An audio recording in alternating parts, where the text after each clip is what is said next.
Bon, alors je suis avec Jean-Paul, toujours le même. Alors, bon, la culture générale, qu'est-ce qui distingue la culture générale du langage? Par exemple, les gens, ils ont aussi un langage. C'est un bagage aussi. D'un côté, il y a le bagage de la langue, de l'autre côté, il y a le bagage de la culture. Et les gens, ils sont dotés de ces deux bagages, automatiquement. Alors, qu'est-ce qui distingue le contenu du bagage linguistique du contenu du bagage culturel, au sens où on l'a défini tout à l'heure? Je peux vous aider, mais je voudrais quand même que vous réfléchissiez. Maintenant que Philippe n'est plus là pour vous emmerder, donc pour vous, bon, voilà. Quelle est la différence? Alors, est-ce que, par exemple, regardez, vous regardez un dictionnaire Larousse, les anciens dictionnaires Larousse, ils ont été divisés en deux parties. Quelle partie? Un dictionnaire est divisé généralement en deux parties.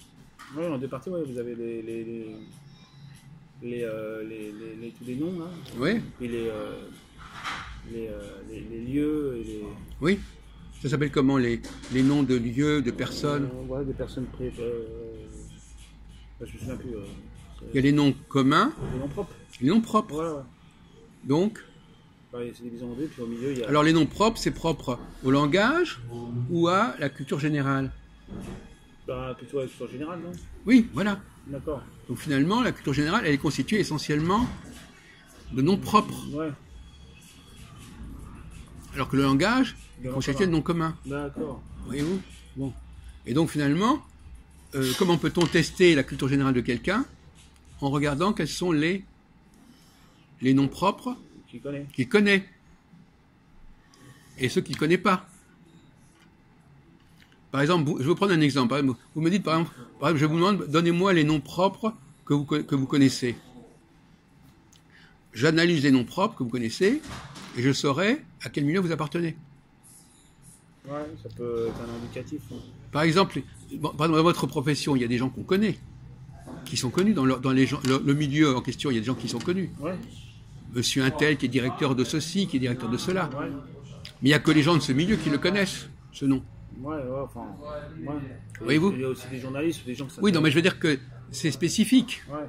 Donc les noms propres que l'on connaît, ça vous classe la personne. Bien sûr. Si par exemple vous connaissez des tas de noms dans le domaine de la sécurité, on se dit ce mec-là, il appartient au milieu de la sécurité. Tout de suite, tac. Ouais, c'est sûr que ça donne une information. Oui. Et si vous ne connaissez pas, par exemple vous dites je suis musicien, et vous ne connaissez pas le nom des grands orchestres ou des grands chefs d'orchestre, etc., on dit vous racontez n'importe quoi. Vous dites que vous faites partie de ce milieu, vous n'en faites pas partie. Ouais, c'est sûr. Donc la connaissance ou l'ignorance de noms propres va permettre de circonscrire votre culture commune, votre appartenance. Ouais. Ouais, on peut dire ça, ouais.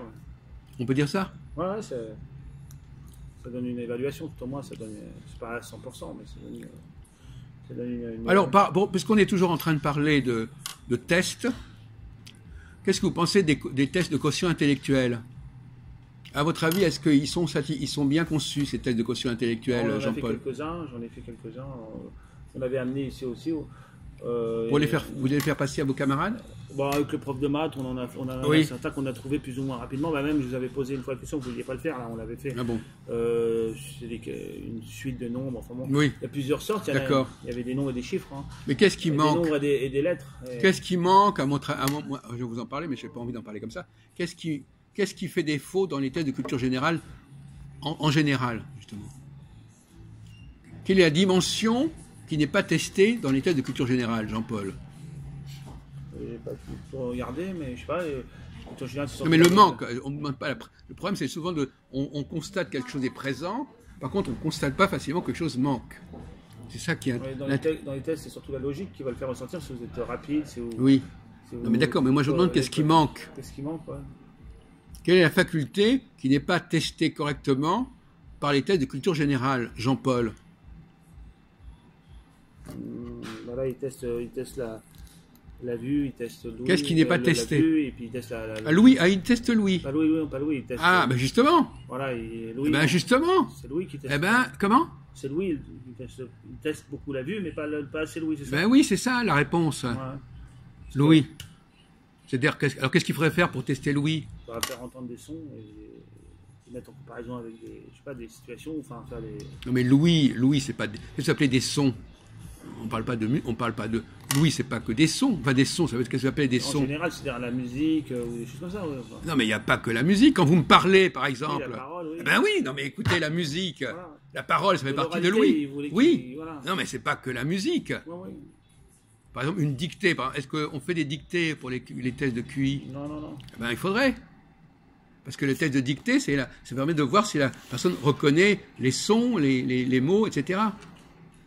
Donc je ne sais pas si dans les tests qu'ils ont fait, là, ils n'ont pas tout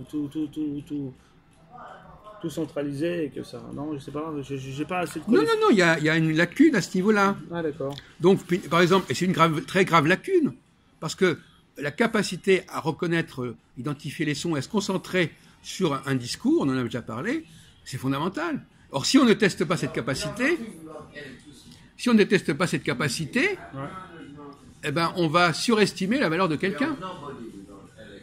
Imaginons par exemple que vous ayez une excellente capacité d'écoute Ouais. et qu'on ne vous teste pas sur cette capacité, Ouais. eh ben, on ne va pas vous donner l'appréciation équitable. Faut y aller là. Vous comprenez? Ouais. Faut y aller parce que...